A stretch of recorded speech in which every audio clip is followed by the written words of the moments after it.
I think strategy is important for early stage companies as well as it is for large companies. And I think, first of all, it's important to dispel a common misperception. Strategy is often thought of as a big exercise that happens in an offsite that involves tons of data and ends up trying to predict the next 5 years in a big book.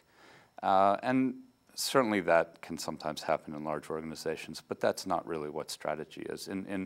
In simple terms, strategy is really about making a choice.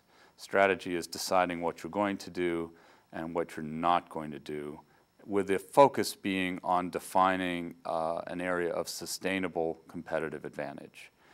Even in early stage companies, if you don't have a clear idea of what your sustainable advantage is going to be, you run the risk of not becoming successful.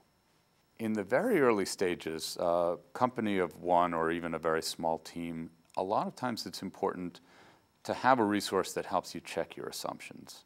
We've seen, a classic example, in the internet bubble days, there were quite a lot of people who envisioned that because they were working at their computer all hours of the day or night, that it would be wonderful to be able to order product over the internet and have it delivered to them.